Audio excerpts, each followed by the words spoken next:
Sorry?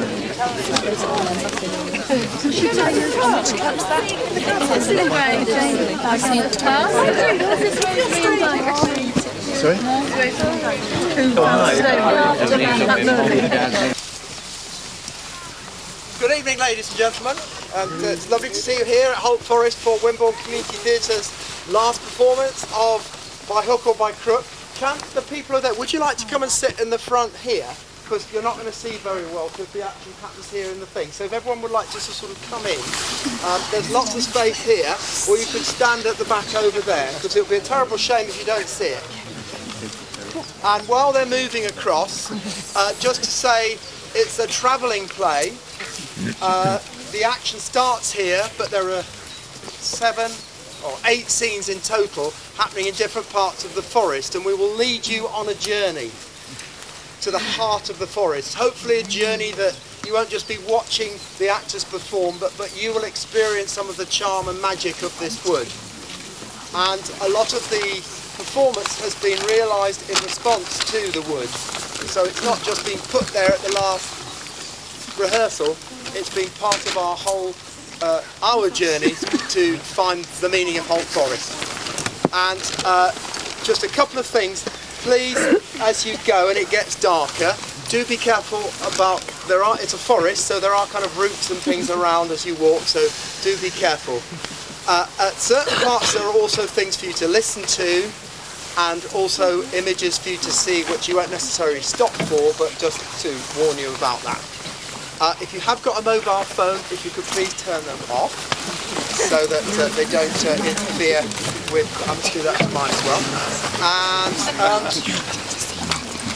we hope you will enjoy yourselves, and we hope the rain will hold off. We've been pretty lucky so far. Seats, thank you very much, Ian.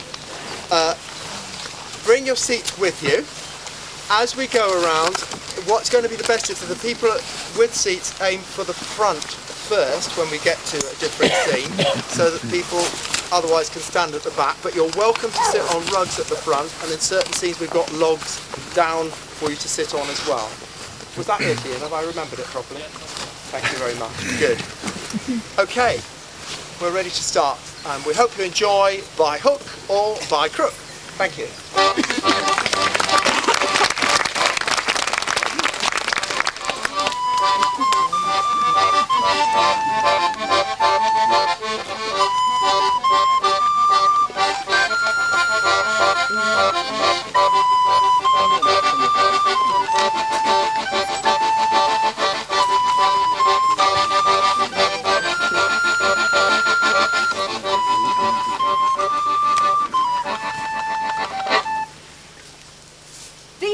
Need upgrading or they'll be lost forever.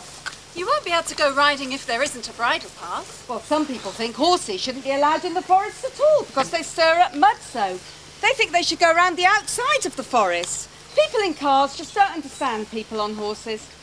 There are some people who haven't been here very long who don't like horses going up and down their gravel. Well, it's not horses that do the damage, it's the cars.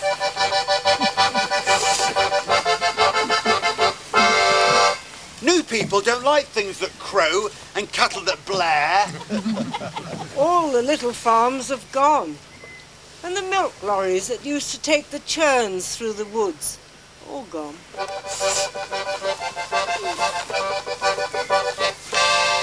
My granny told me once that people used to come from all over to Broadlawn for a day out.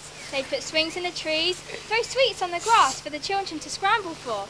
And the lady in the cottage over there used to boil up the copper for tea. That sounds painful. She means the copper kettle. My auntie once told me that the woods and ever were home for gypsies too. She used to know the midwife who helped them give birth right here, in the cool shade.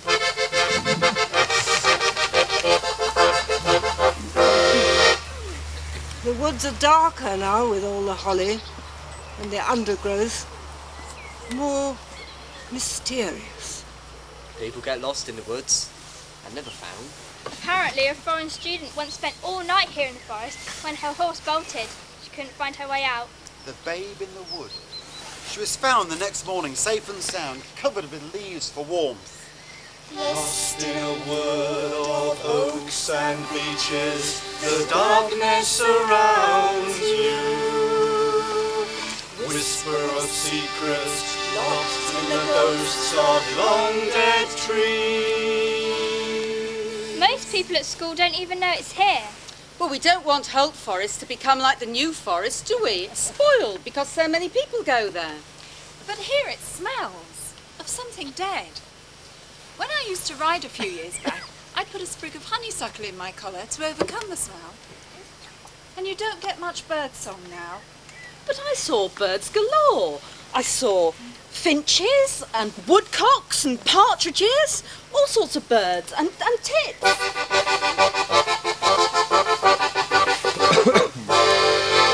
We used to have the right to collect fuel.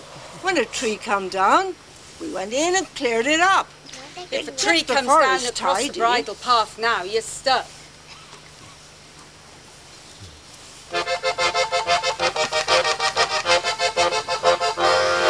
I wish you could have seen the woods like it used to be. All lovely, sunny little glades. You'd have to go back 50 years for that. Bluebells and harebells, cattle grazing, like in Piper's Lawn, where they used to dig up the clay and make pipes.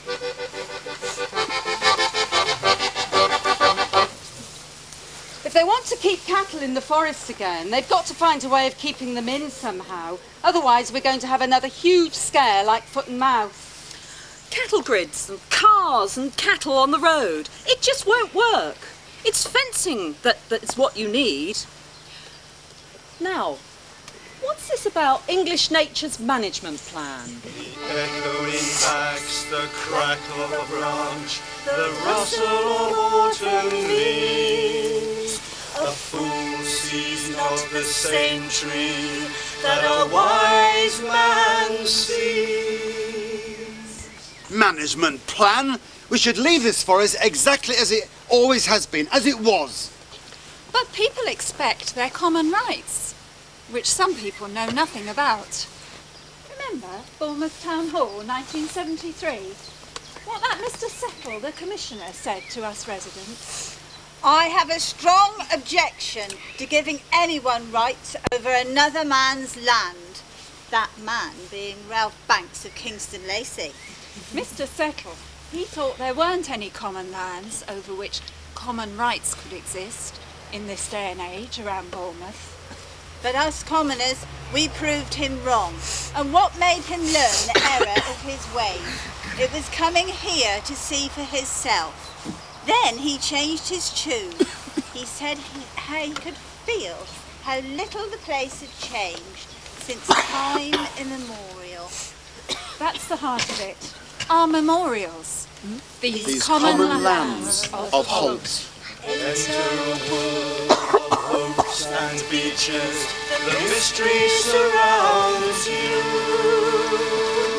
Walk in a wood of ash and hazel in the evening breeze, and the willow seeds through like great bells, spun by the holly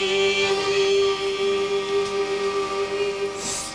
It takes only minutes to fell a tree, and a lifetime to grow.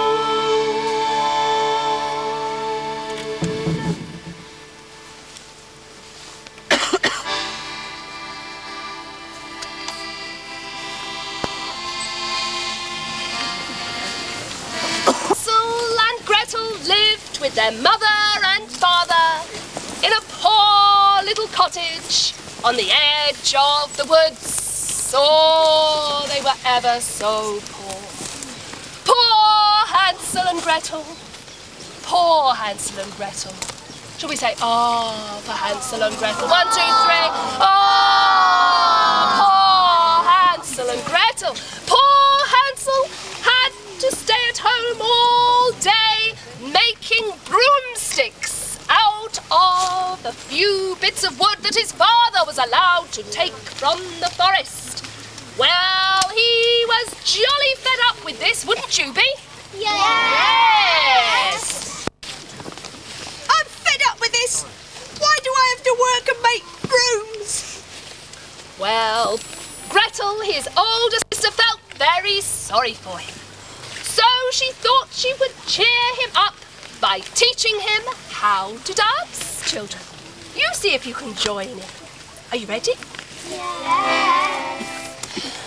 Rather come and dance with me, both my hands I offer thee. Right foot first, left foot then, round about and back again.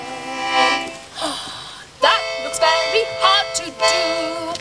I'll see if I can follow you. Show me what I ought to do, so that I can dance like you. With your hands you tap, tap, tap. With your foot you tap, tap, tap. Right foot first, left foot then, round about and back again. With your hands you tap, tap, tap. With your foot you tap, tap, tap. Right foot first, left foot then, round about and back again. Oh, that did cheer Hansel up. But, of course, they were very worried that Mother would soon appear. And what would she say if she caught them dancing instead of working? What's all this noise and merriment? Oh, you two! You better get up to bed, and no food for you either. That's not fair, is it? Poor Hansel and Gretel having to go to bed with no tea. Oh. Well, of course, you know what's going to happen next, don't you? Father's going to come back from the forest. And what is he going to say when he finds out what's been going on? Is that you, Father? Come in here, I've got something to tell you. Those children, oh, they're so useless. I think we better get rid of them. And they eat too much. So we'll have to take them into the forest. What's wrong with you? What do you mean? You eat a lot too, I've seen you. Yes, what we need to do is get rid of them. We'll lose them in the woods.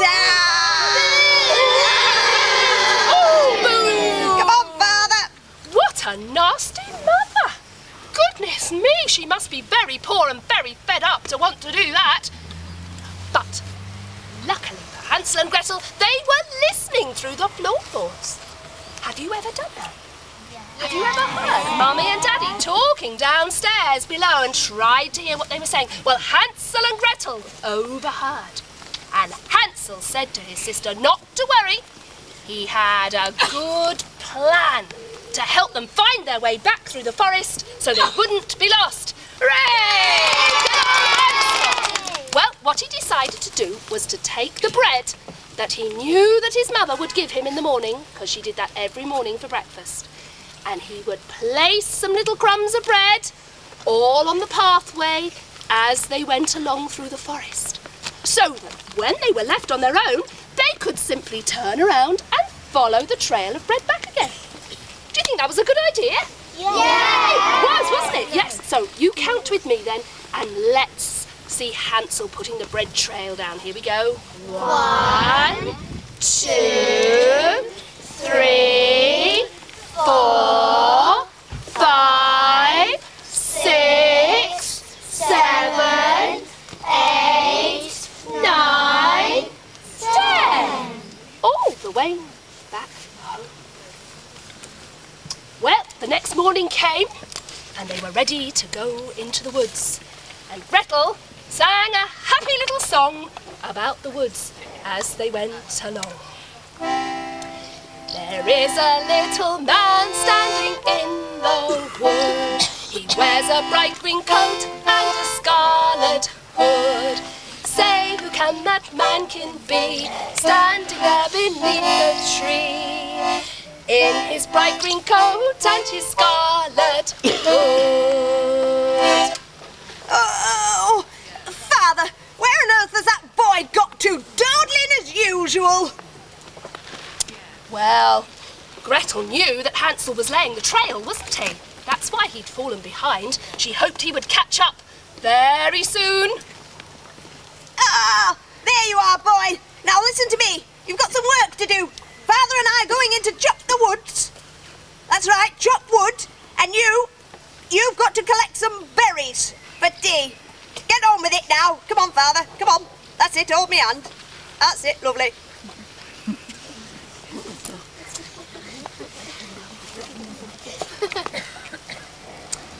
And so, of course, they were not worried, were they? They knew they were not lost. They could follow the trail. But oh, who can we see over here? Ah, the birds of the woods and the forests. And these birds are very hungry. Oh, they come flying and swooping through the skies, and they spot the bread down below. No! Oh, they're going to eat the bread. Oh, no! Oh, shoot, birds away! Shoot! Shoot! Too late! All the bread has been eaten. Oh, no! What will happen now? The children will really be lost. I'm scared. I'm so scared. I feel like my knees are knocking. Oh, as long as my feet. I feel all wibbly wobbly. Oh, poor Hansel. Poor Hansel. Gretel tried to think of what she could to cheer him up a bit, but all she could think of was a song that her father had taught her, all about the dangers of the woods. Get out, my father cried.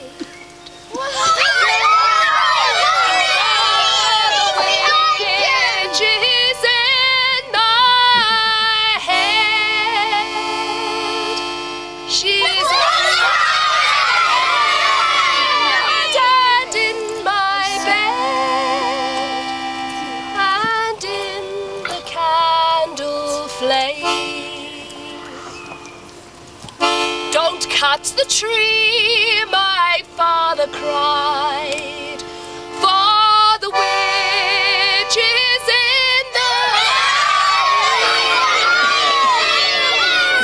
she's in the leaves and in the sheets.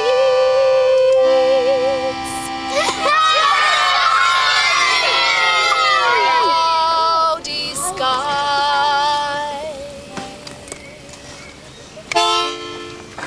What if the tree is cut? What if it bleeds? What if the witch does come out? Oh, they were very frightened now. Poor Hansel and Gretel in the wood alone. Oh, well, they hoped that they could find some peace. Night was falling, and they wished for the Sandman to come and bring them a peaceful sleep. Let's hope he will come. Watch, children, see if the Sandman comes. I am the Sandman.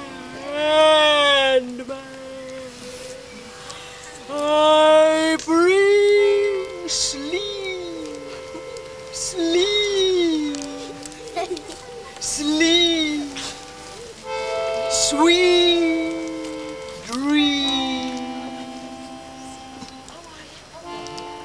sweet dreams, sleep. And so, as the leaves fell upon Hansel and Gretel, they went into a beautiful sleep with lovely dreams of beautiful birds and quiet angels all around. And so we leave them peacefully asleep.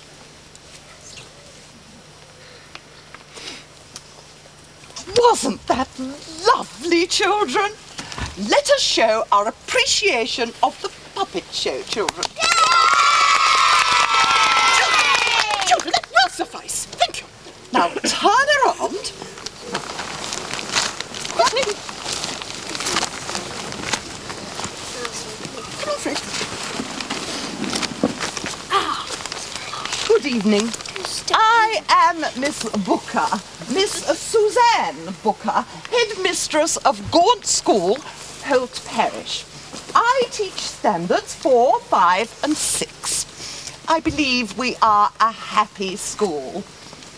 I favour a Christian approach to discipline. Authority tempered by understanding. I rarely use the cane. Good evening. I'm Miss Booker, Miss Nellie Booker, sister to Suzanne. I teach standards 2 and 3, and I teach all the children singing. I too believe in a Christian approach to discipline, but alas, some of these country children need a very firm hand. She let me round the ear last week.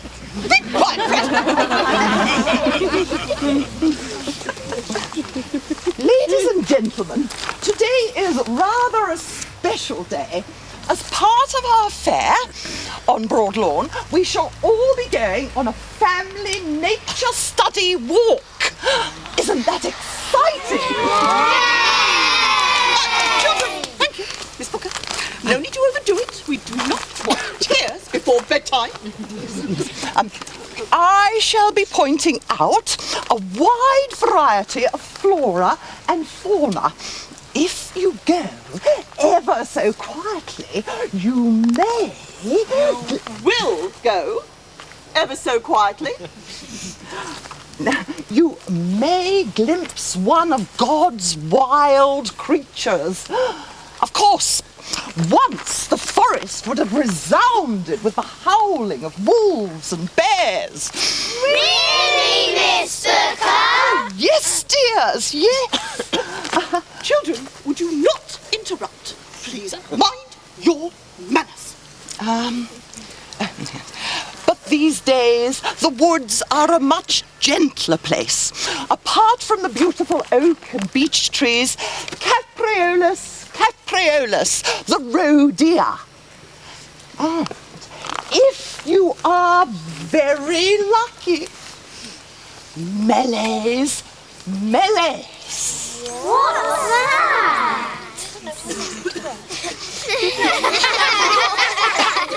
Our dear friend, Brock the badger.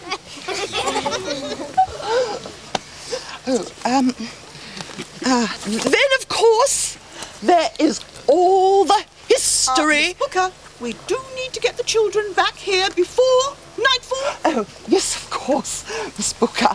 Let us commence then. Come along, children. Right, quickly, children. Line up into twos, please. Quickly. Hurry up. Line up with your partners. Now, remember, do not stray from the path.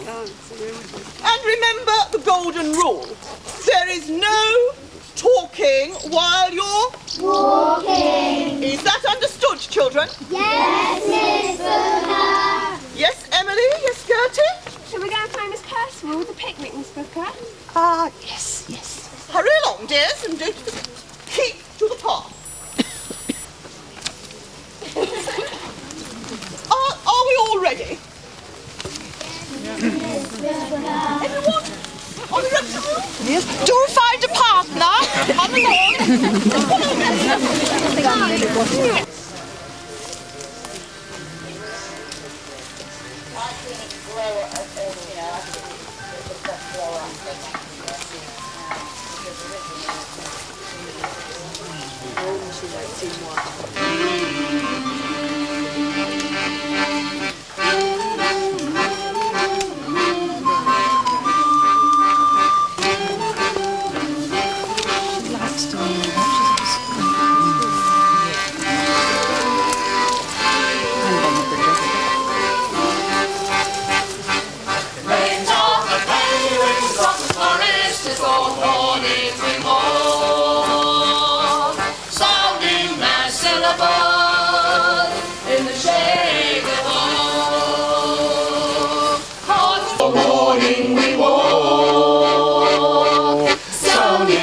syllables in the shade of old.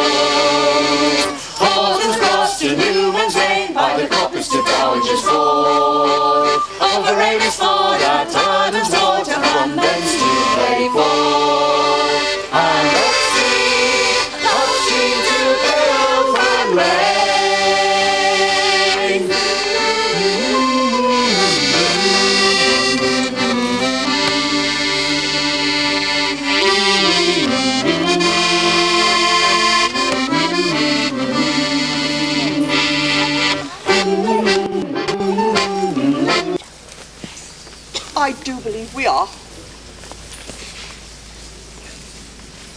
You're ready at the back, miss. I'll see you later. I remember you from my class a couple of years ago. Now, ready, Miss Crook? I think we are. Time for some history. Apart from all the flora and fauna, let us now reflect upon the men who have walked through... And the women, Miss Booker. Yes, Miss Booker. The men and women who have entered these woods before us. The commoners from time immemorial, gathering wood for their fires by hook or by crook. Now, does anybody here know what that expression means? Anyone at the back? Yes, Maria. Does it mean by a bell hook and the shepherd's crook? Well done, dear. Yes, they could take wood, only what they could gather, by means of a bill hook or a shepherd's crook. Everybody? A bill hook or a shepherd's crook. Well done, dear. You have earned a house point. Now, yes, ladies and gentlemen, this forest has been privy. Not that sort of privy. Yes, dear, yes. I need the privy. Charles, why didn't you go before we left school? I didn't need it, Miss Booker. All right. Oh, yes. The forest has been privy. Party to some fascinating history. The famous Elizabethan Commission of 1596, which rectified the absent keeper's poor husbandry and secured commoners' continuing rights. And not 100 years later, that notorious trusted pretender, the Duke of Monmouth, was captured in these woods, having fled from Somerset following defeat at the Battle of Sedgemoor. Now, I don't suppose you country children knew that. Oh yes, Miss Booker.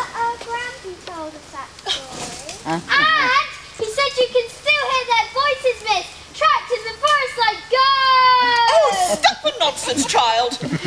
As our dear father used to say. Miss Booker, I think we better be moving on. Oh, yes, yes, of course. Children, yes. Come along. Come along, children. What, children? Wait. Children.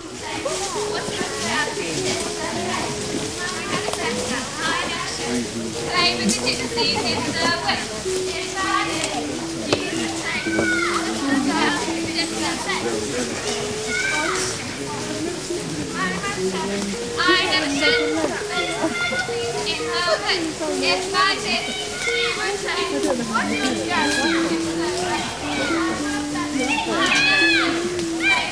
she's in the woods.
Marifia! Marifia! Prima! Static battle, Prima! Marifia! Marifia! Static battle, Prima! Prima! Prima! Have you found it? Has it found you? Have you been lost in the heart of the forest? Do you know its secret? Is it true? There must be many a story to be told of boundary disputes and fights, of poaching and hiding and goods being sold, happenings in past days and nights. Halfman Hill, pretending there would be no ghost, pretending not to be afraid. By the how dark it was, look how dread it was. By the king's highway to the end of the woods, the halfway tree, the ghost eye tree, was feared by all, the great and the small, who walked the road to the end of the woods. Are we ready? Yes. Now, do look at this fine specimen. Quercus robur. Don't you just love Latin? So robust and safe. And a bulwark against those marauding barbarians. Oh, as our dear father used to say. Have I told you that our dear father was a rather eminent scientist? Yes, Miss Booker. Oh, many times. Yes, I have. When I was a girl, many moons ago, he used to take us walking every weekend. Sunday constitutional, he'd call it. Right, troops, he'd say. That was his little foible, you understand. Miss Booker, I do believe it is time to go and fetch the picnic. Miss Booker, yes, Miss Booker. where are Gertie and Emily? I do not know where Gertie and Emily are. I did indeed, and they should have... Gertie! Emily! Do, men, let us show a little bit of decorum, please. Now, where have you been? Miss Percival, Miss Booker. And did you find Miss Percival? No, Miss Booker. We looked everywhere, Miss Booker. Oh, really? Oh, where did we say we would meet her? I believe we said we'd meet her at the main road, just along this path. Children, you've all been jolly good. So let's have a little rest. Sit down here. And we'll be back shortly with the luncheon. Now, listen, children. You are not to move from this spot. Is that understood? Yes, Miss Booker. We shall be gone precisely 5 minutes. And Gertie and Emily, we will be leaving you in charge. Yes, Miss Booker. Understood, children? Yes, Miss Booker. Very well. Well, we've seen in walls and birds, Miss Booker, and spooky scary witches. Children, have you not been listening to what Miss Booker has been saying? There are no wolves and there are no scary witches in Hope Forest anymore. Now, remember, remain here quietly and we will be back in 5 minutes. Right, children. Go along and fetch the picnic, Miss Booker.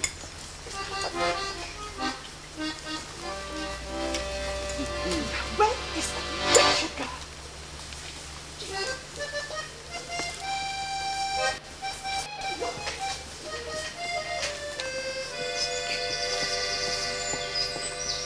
May, have they gone? Yeah. I don't want to hear you. I know. Let's play a game. Hooray! Right then, in 2 teams. Miss Nellie Booker's class and Miss Suzanne Booker's class. What should we play? Well, why don't we play Grandmother's Footsteps? Or hide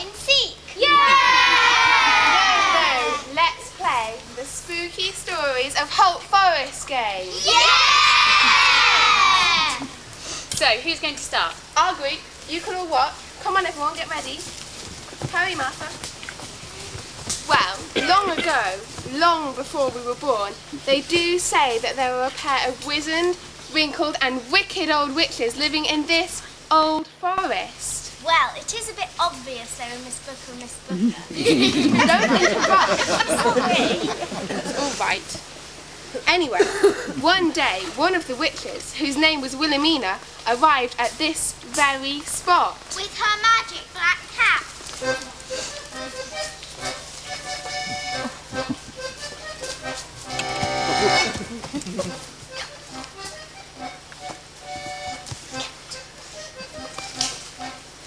Oh, crook kettles and sour curds away.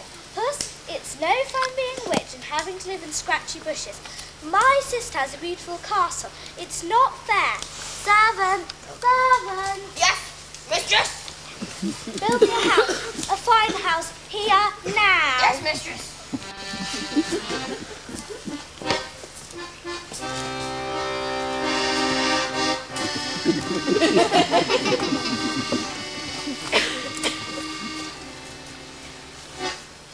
Too slow, too slow. Go and find some more people to help. Where from, mistress? I see. I see. I see. Travellers coming this way. Just then, a group of travellers appeared walking down the path. With their faithful dogs, look. We're just a group of weary travellers travelling through the woods. We're lost, we're tired, we're hungry, and we're desperate for some food. The witch had a bright idea. Hello, travellers. Welcome to Holt Forest. I couldn't help overhearing you saying you're a little hungry. Yes, we are. Very hungry. We're just a group of No need to wear yourselves out singing again. Now, if you do a little work for me, I promise to reward you handsomely. With plump haunches of roasted venison, barrels of best yeasty beer, mountains of rich rabbit pie. But you ain't got no food like that. Be quiet, you idiot. I'm a very powerful witch. I can do anything. Except build a house. Just imagine all that gorgeous grub going gooily down your greedy gullets.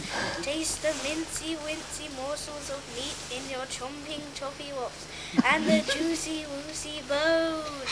Stop! We'll do it! So the travellers got to work building a house.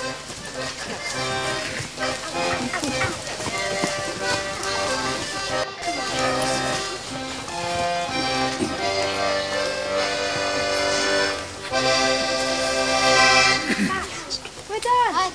Done. Oh, we finished. Oh, it's wonderful. My dream house. Oh, thank you. So where's our food? And where's our beer? And where's my bone? Oh, yes. Now, where did I leave it? Now I remember. By all the dark magic in this ancient forest, make them run, make them flee, turn these travellers into trees! Run to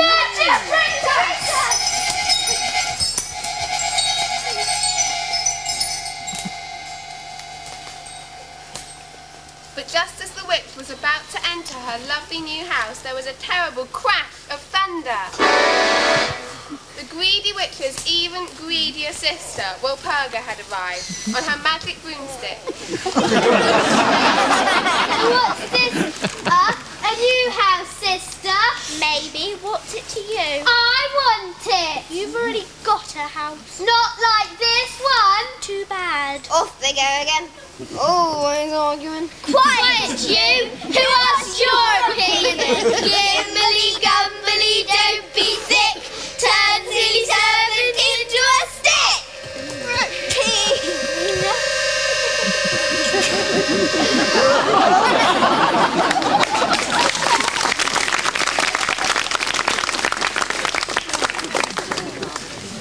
So, are you going to give me your house? No. Well, I just have to teach you a lesson. After her, Broomhilda. Get her. Hecubar, move, cat. No. That way. No, other way. Turn round.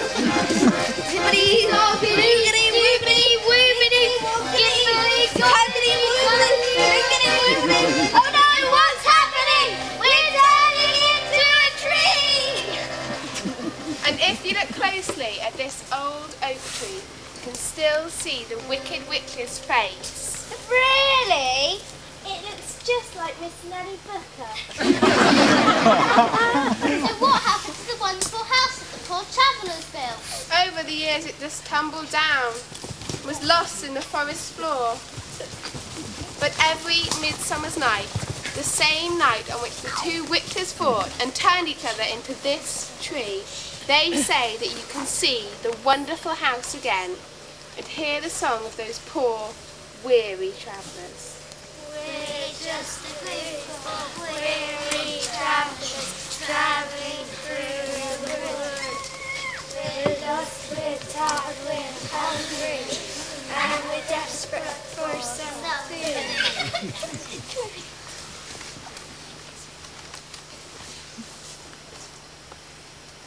Yeah, look at the tree. It just looks like a witch's face.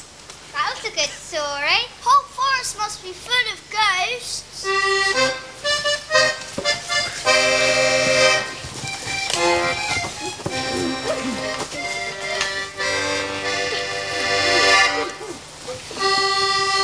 For a witch or a bear, if you meet one in the woods, it would give you quite a scare.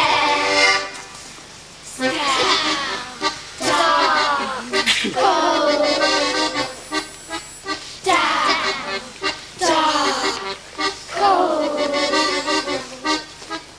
down in the woods, dark in the woods, deep in the woods where the creatures creep. Down in the woods, dark in the woods, deep in the woods where the spiders sleep and the bees in the trees, buzzing in the breeze, buzzing in the rustling leaves. Down, dark, cold. Down, dark, cold.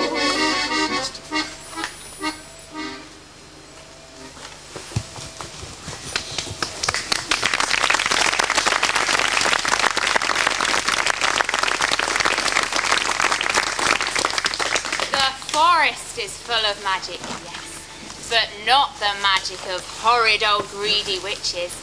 It's nature's magic. Our Grampy says, green magic.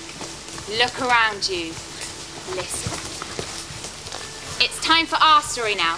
A story Grampy told Jenny, Susie and me about this very tree when we were out gathering mushrooms with him last autumn. Do you want to hear it? Yes, please. Ready, everyone? Yes. Well, you may not have known this, but this is probably one of the oldest and wisest trees in the wood. How can a tree be wise? If you listen, you'll find out, Fred Bratley. You see, once upon a time, long, long ago, wondrous and magical creatures from the other world came to Holt because it was so beautiful. They decided to live inside this very tree. On Midsummer's Eve, they would come out to play in the sunny clearing. First out would be the mischievous elves.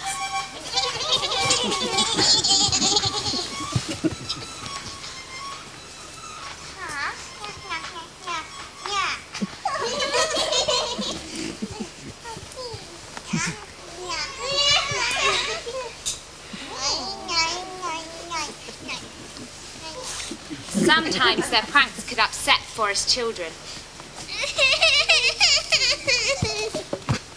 One of these elves killed my spider. But help was at hand from the friendly fairies.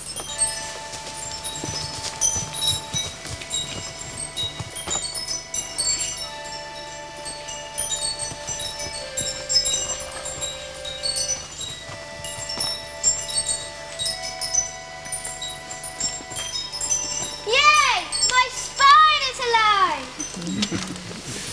The elves were just pranksters. They weren't really cruel or evil. But there were some fierce creatures about in the forest. Like the scaly, fire-breathing dragons.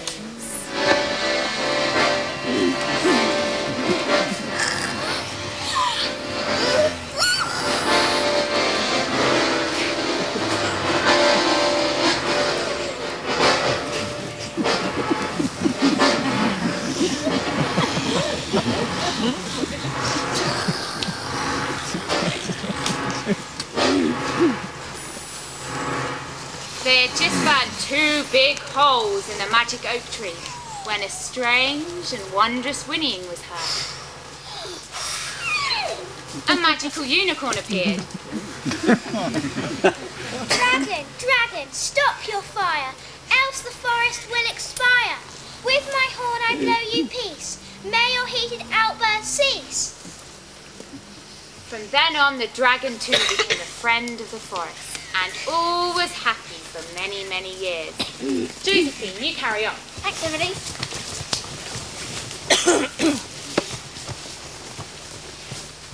One day, some girls came riding through the forest on their horses, and they weren't looking where they're going, and... Ow! Ow! Ow! Stupid old tree! Blocking our way through the forest. All droopy and dangling. They chop it down. My father says they should take an axe to the horrid old dark wood. What use is it to anyone? Our house is a bit of brick nowadays. Well, this is what I think of the stupid tree. Yeah!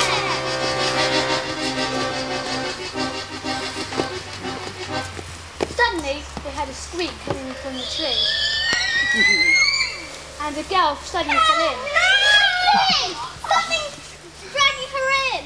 The others fetched the girl's father. It's gone over the tree! What do you mean she's got full of...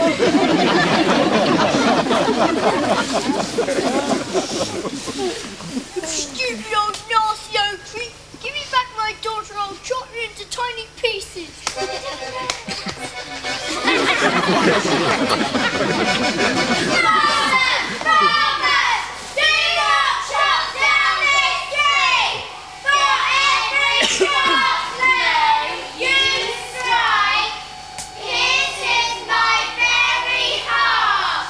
Father was so shocked and scared he fell to his knees, and all of a sudden his daughter came out, safe and sound. Father, we must never chop down this tree, for all of Mother Nature's magical creatures live inside her. The elves, the fairies, the dragons and the unicorns. And if we had no forest, then all the magic would die. Before his very eyes, all the magical creatures came out and had a dance with him. You can join in too!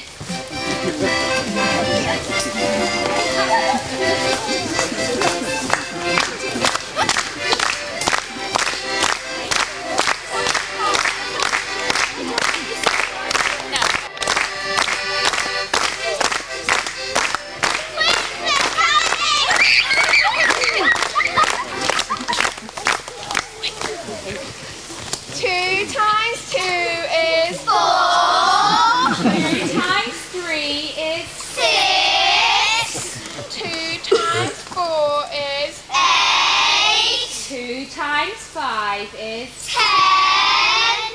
2 times 6 is 12. There, just as I told you, Miss Booker, all sitting quietly enjoying the beauties of Mother Nature. What good children! Your luncheon is ready. Yay! Come on, children. Line up, please. Well done. Quickly. Hurry up. Miss Booker. Where are Fred and May? Gertie? Gertie? Emily? We'll find them, Miss Booker.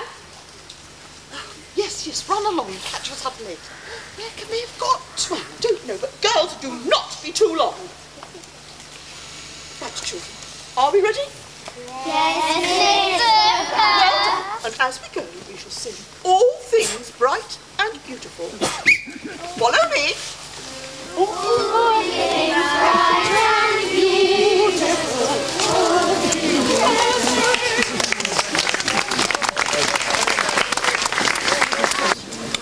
May!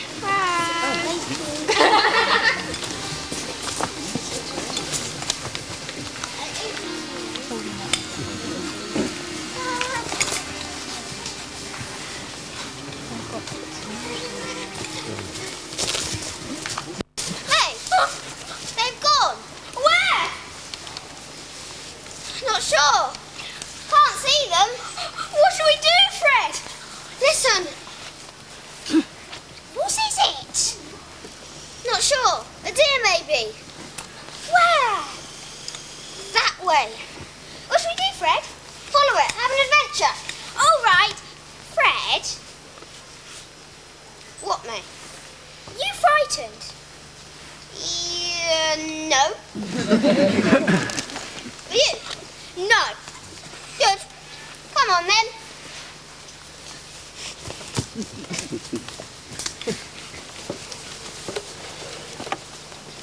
Oh, I can see it moving over there. Do you want to follow the teachers or the children? We'll go this way. We'll go this way.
The second Royal Commission of Inquiry into the maintenance and upkeep of the Forest of Wimborne Holt, year of our Lord, 1598.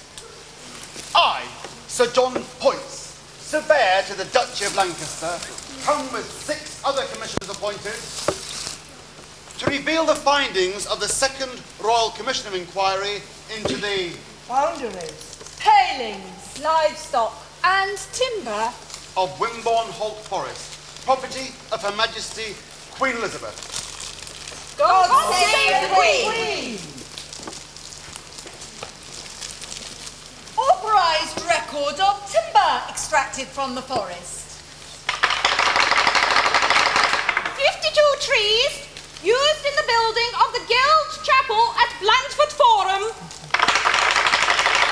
8 trees used for repairs to Holt Chapel on the authority of the Duchy of Lancaster.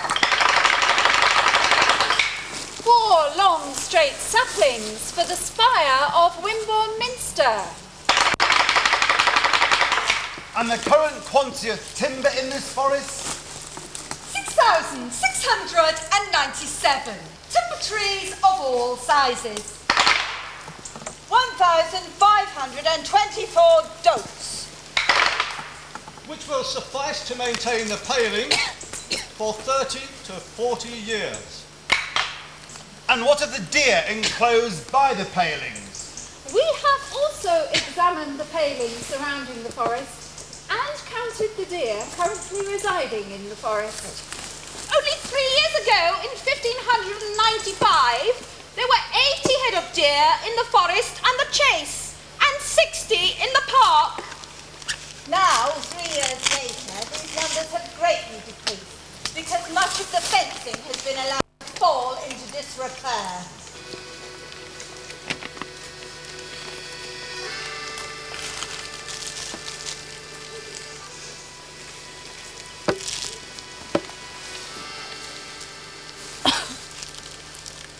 And what does the keeper of the forest say?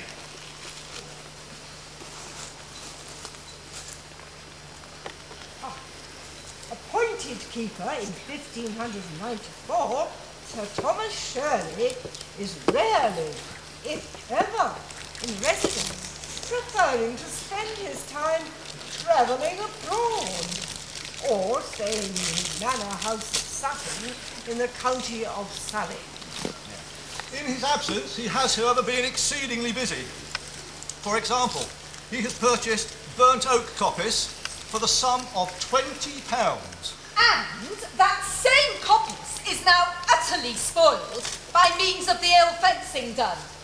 Old Park Coppice is in great part now clear spoiled by such great number of horse beasts as the greatest part shall never ever be recovered. The park pale adjacent to his lodge is greatly in disrepair. Costs of repair 100 tons of timber, costing labour £40.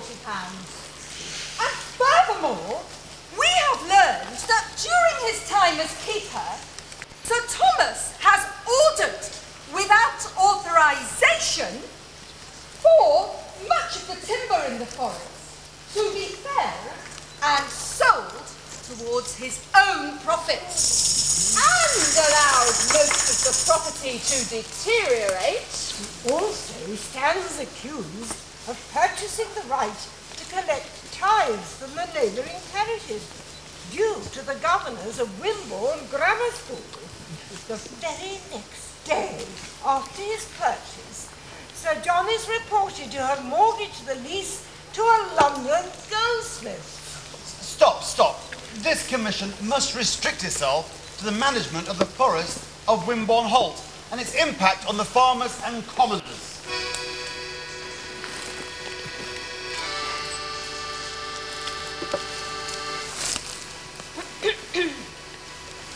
It is also reported that Sir Thomas has allowed certain encroachments upon the forest in recent years by neighbouring landowners.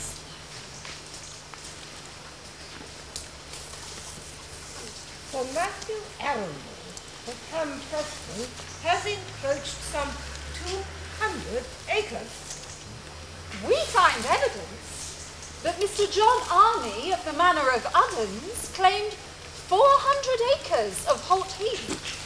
And has been molesting the Queen's tenants, who are seen cutting turf there. Go on, get off this land now! On, go! Get off with you, come on! Get going! Go on! Well, we've always had prominent rights to dig turf. Not anymore, get off! But how do we warm our cottages? You get off this land or we'll set the dogs on you! We also find evidence that Mr. John Arney has shut up a lane at Uddins called Ringwood Way. That's been used as a right-of-way, time out of mind.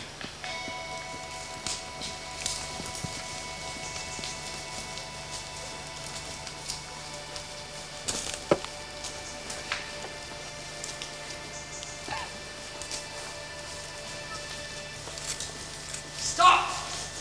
You're not allowed this way. But how do we get to Ringwood Market in time to sell our crops? That's your problem! Times have changed, now clear off! Go on! How many more rights are they going to take away? Not fair. Enough! This commission of 1598 finds such initiatives to be contrary to the laws prescribed by the Duchy for the good maintenance and husbandry of the forest of Wimborne Holt.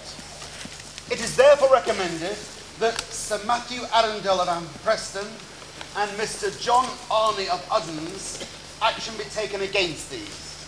It's also recommended that Sir Thomas Shirley be relieved of his position as keeper of the forest forthwith. The rights of the commoners, as well as the keeper of the forest, must be respected in such hard times as these.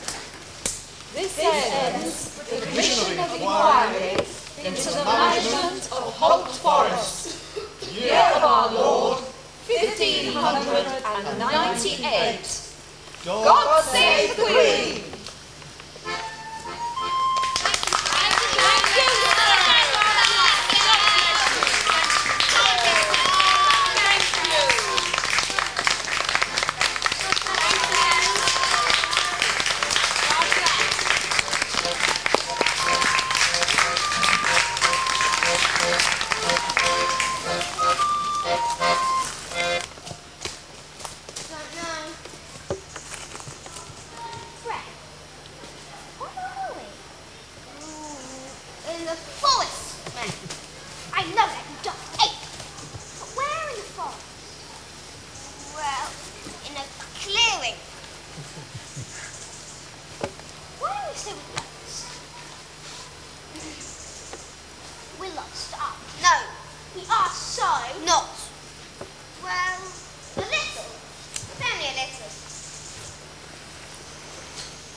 witches. This is just a forest.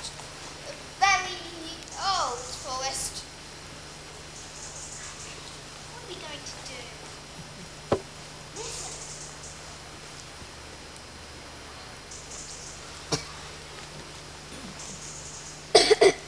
What are we going to do? Granny always says if you get lost in the forest, you should pray. What do we pray? Like we do in Catholic. I know that my Redeemer lives. Go on. I'll remember the next bit. I know that my Redeemer lives. Amen.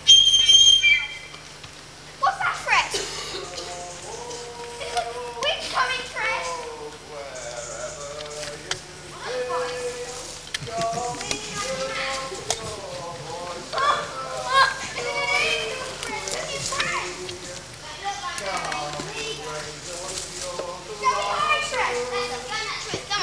Cheer is our goal.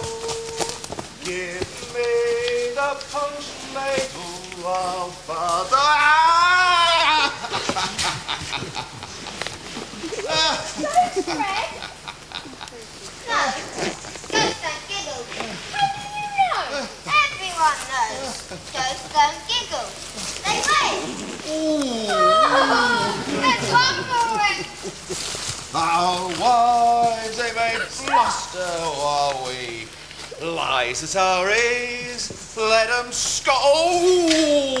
Oh. Is that you, Mr. Green?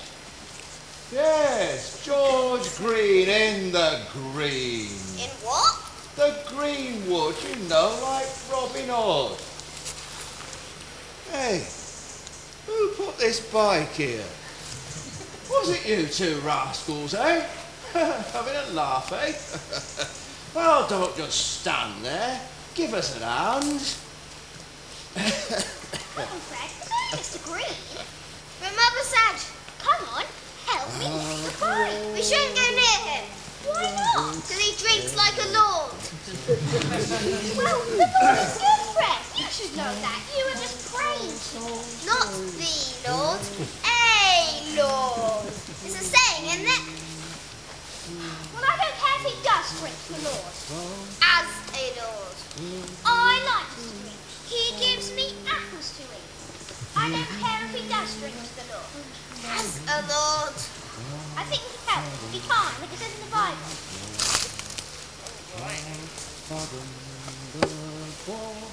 Oh, thank you. Oh. Where am I? You're in the forest, Mr. Green. Don't stop. Back again. Ah. You fell off your bike. Oh. Because you were so... Well, Mind your mat! best be off on me way home then. Oh. Careful! Hit the bike. Best sit down, I think.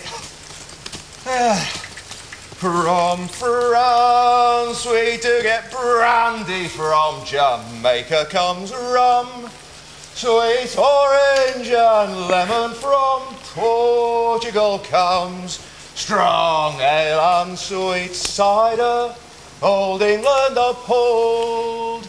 Give me the punch ladle, I'll fathom the bowl. You're a good singer, Mr. Green. Did you learn at school? No, never spent much time there. Too busy out here in the forest. Learnt all my songs from my father while we was working, see? Yeah, Arthur, my father's name. Arthur Green. Couldn't read or write, but he could butcher a pig as good as any man, and lay hedges and dig ditches and sing a good song and tell a good tale. That's why everybody liked him. I remember one day, early in the morning it were, these posh chaps comes knocking on our door. Bang, bang, bang they go. We're the agents from the big house at Kingston Lacey, they says. Well, that's nice for you, says me father. So, Mr. Green, what about them holly trees you planted in your garden? Well, what about them, says me father. Them's not your property, says the agent. Them belongs to the Banks family. You stole them. No, says me father. Them just blowed over me fence one night and took root in me garden. Blowed over his fence.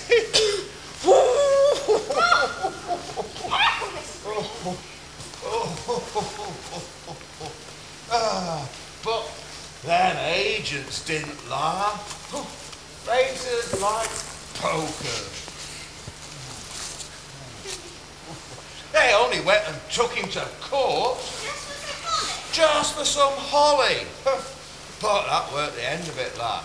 People in the forest didn't like it. And all the commoners from round here, see, they went with me father to the court in Wimborne and paid his fine for it. 10 shillings it were, 10 shillings. This forest belongs to all of us, me father used to say. Not just them posh folks what comes in here once in a while for hunting or to take out a fine old oak like that one. That's a good story, Mr. Green. Yeah, true as that ditch I just fell in. There's lots of good stories about this forest. Are there? Yeah, some of them are funny and some of them are scary. Would you like to hear some then? Yes, please, but we have to find the others. Oh. We're a bit lost, Mr. Green. Lost? Well, you'd best follow me then. I knows my way through this forest, sober or drunk. And while we're going, I'll tell you a story about the Duke of Monmouth. Now, where's me bike gone? Where are you hidden it? Over here, Mr. Green. Ah, right. Now, this goes back a long ways. Hundreds of years ago. Not that time means much in this forest.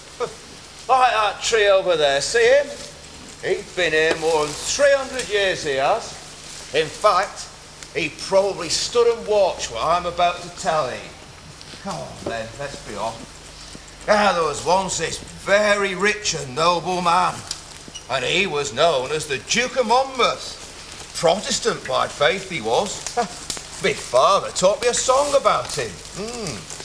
For when stout young Jemmy went abroad to see the northern racers, they met 10,000 on the road, and so war they were his gracers.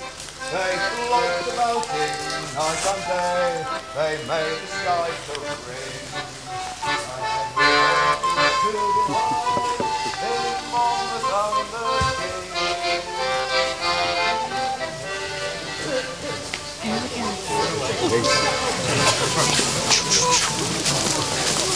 What will we do? Well, we've done nothing wrong. Come on, we've got work to do. When Scott Billy went abroad to see the northern races, he met 10,000 on the road. That's why they wore his graces. They flock about him night and day and make the sky to rain. And everyone seems to delight in Monmouth and the King.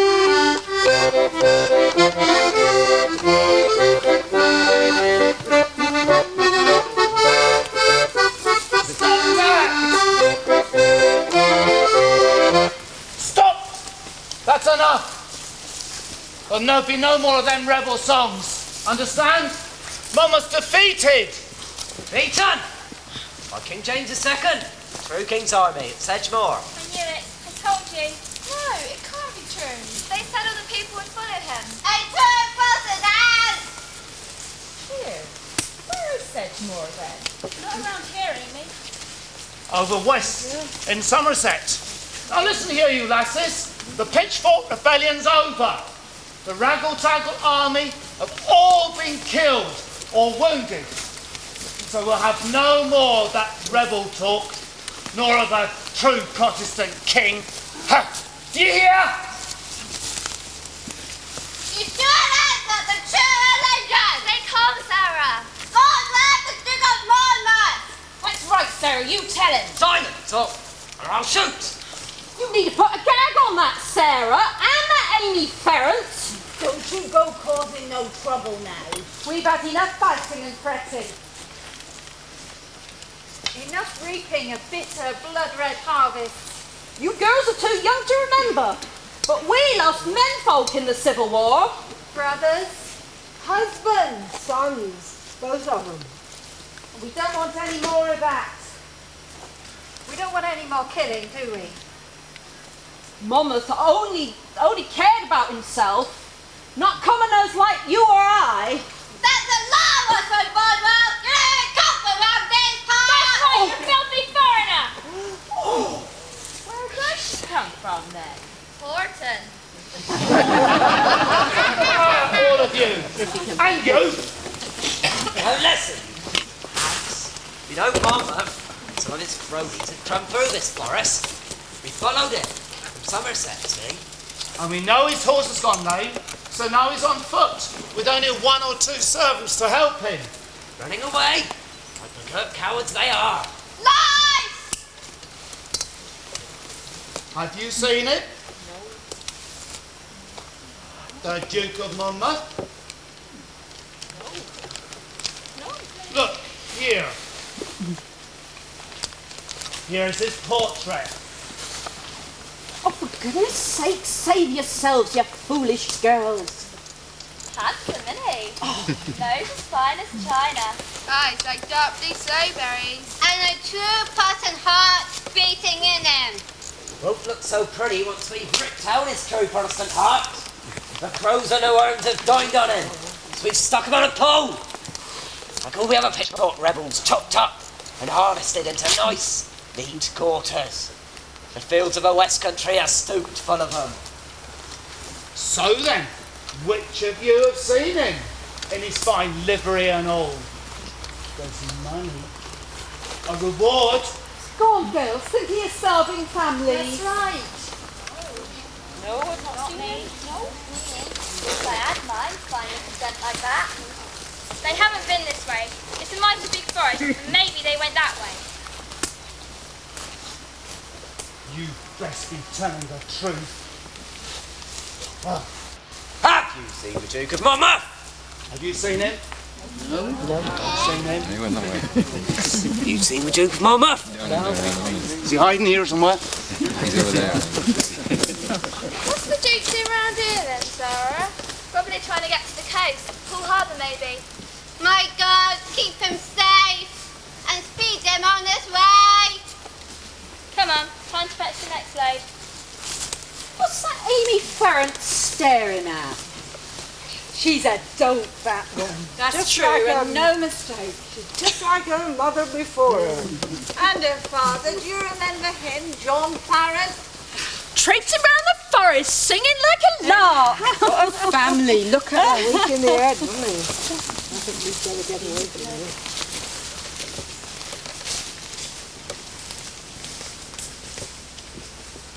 Here, Susan.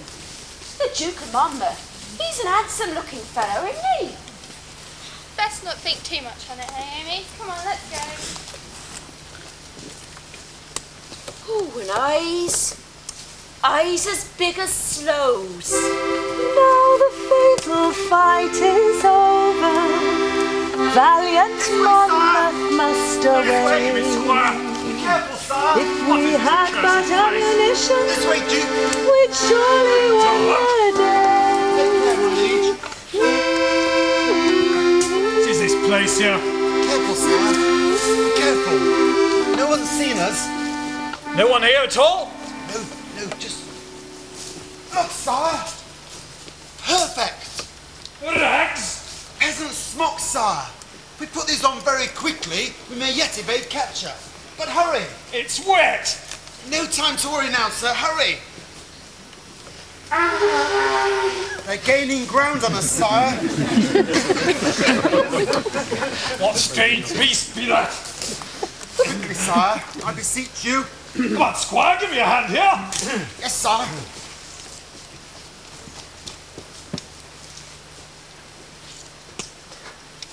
To think that it's come to this. Make haste, sir. Here, you're the Duke of Monmouth. You. Shall I kill her, sire? No. But she will talk, sire. No, you won't say anything, will you, child? Do you hear? We were never here. Do you understand? Here, child. Take this.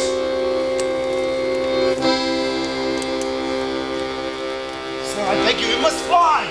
Sir!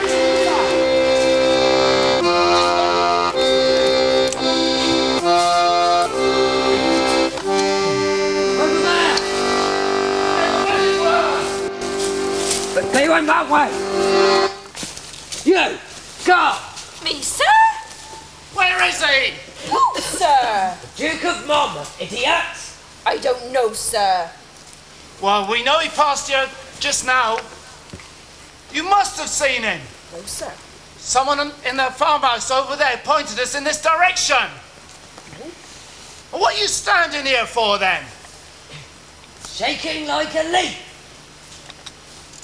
Yeah. What's that? Where did you get this? I found it, sir. Over there on the ground. He isn't here, sir. It's a liar. Which way did he go? Don't know, sir. Tell us, or I'll slit your pretty little throat. They went that way, sir. Come on. Oh, in this wood I do despair, and for my life do pray. How should I know what game is outrage? and what I ought to say? All right, come on. Come on, come quiet. All right, It's a disgrace. See! Get another here. It's so dark! Right. Overmighty fool, eh? Thought you would be king, eh? Now look at you. Dressed like a peasant. Just to crawl around and visit ditches. Yeah. What are you looking at, Monmouth? That is the wench who gave you away. I didn't, sir. They forced me. Would you listen to her, sire? Isn't that just like a woman?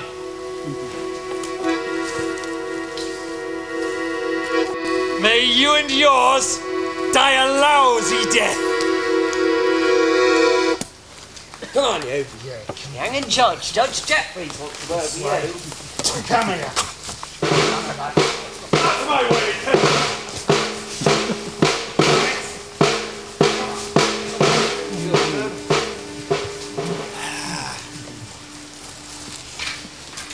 She stood for a moment, Davy. The Duke of Monmouth's words still in her head. May you and yours die a lousy death. Then she threw the Duke's snuff box as far as she could into the forest.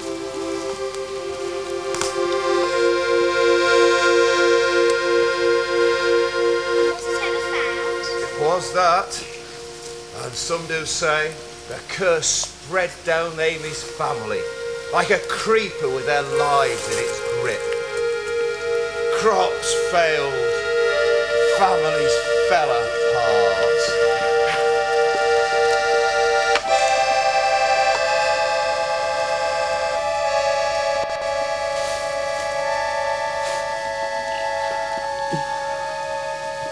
So, children, what's right to do and what's wrong to do?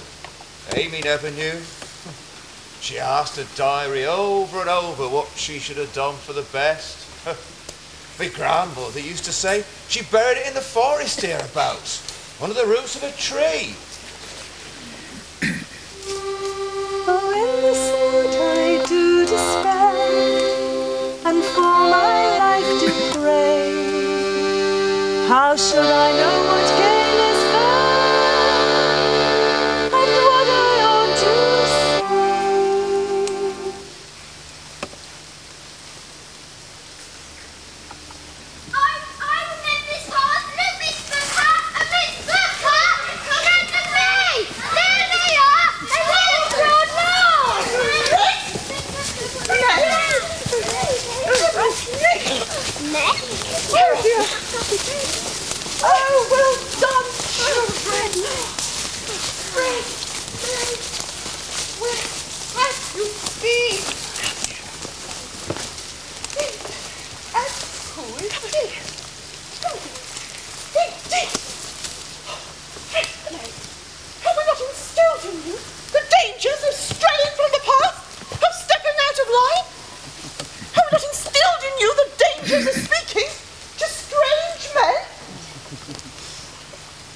Please, miss. It was the wood that made us go exploring. We followed a sound to find deer. And found me instead, George Green. And if I may say so, the boy's right. Once this forest gets its shoots into you, it's hard to resist. Mr. Green, how does find you all again, Miss Crooker? He told us all about the Duke and Monmouth. We know how he was captured. And Amy Farron put him in the cottage over there, Miss Crooker. Oh, how educative children. But why are you here in this wood? Because, my dear young ladies, I do live here, in a cottage plumb in the centre of the forest. And me father before me, and his before him.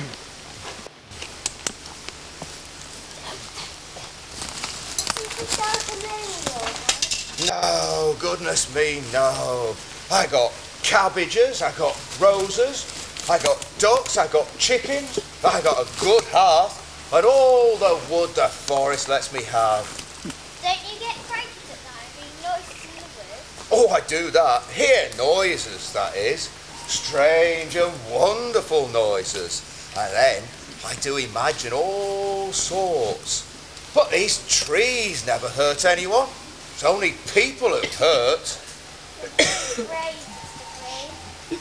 Aren't you always getting lost? Never. I know each tree in the forest and where it stands. I know all their ages and somewhat about what they're good for. In fact, why don't you missus bring the children up to the cottage someday? And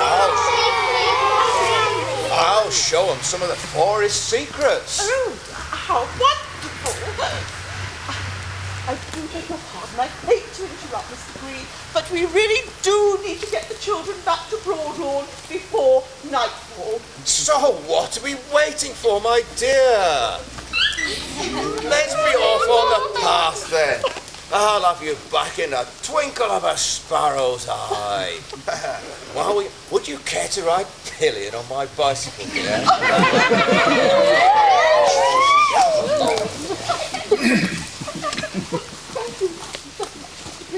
I do think I ought to walk. Ah, well, would have saved your poor aching feet, my dear. Come along then, we better move quickly. Come along. It'll be nightfall. Follow Mr. Green. Come along then. Come on, be careful. Mr. Green,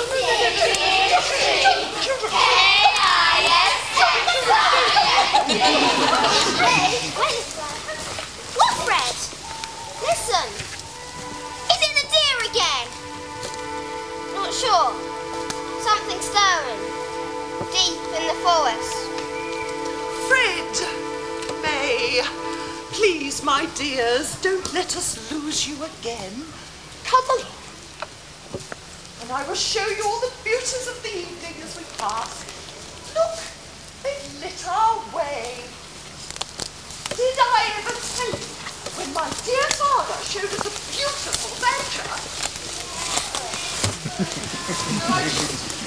Never mind, we'll all have a jolly sing-song back at Fort Lawn. Come along,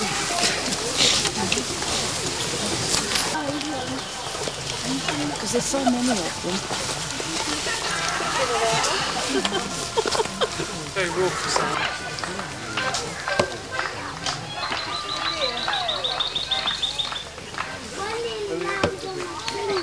Did it?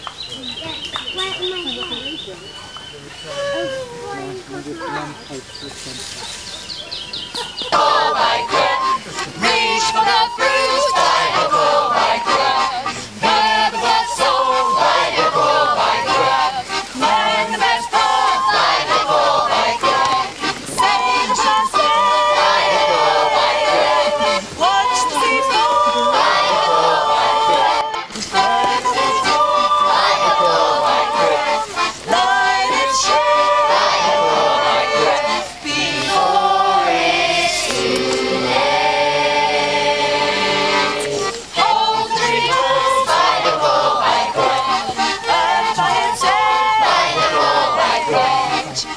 with the axe fall. By the claw, by claw. Now the dead world. By the claw, by claw. Tell the chief's tale.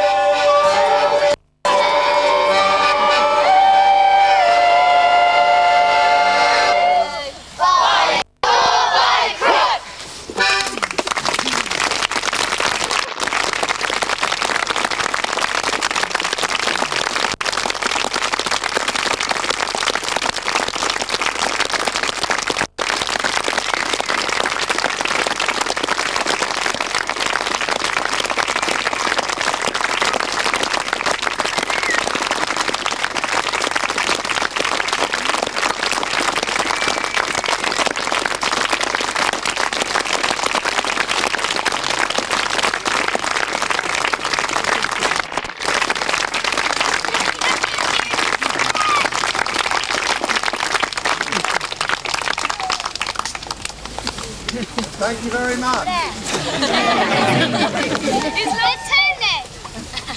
And if anyone wants to stay and have a chat about any of the stories that you heard or how we made the play before you go, please do. We'll be around for a little while. And enjoy the rest of the weekend. And do come and see Holt Forest again. Thank you.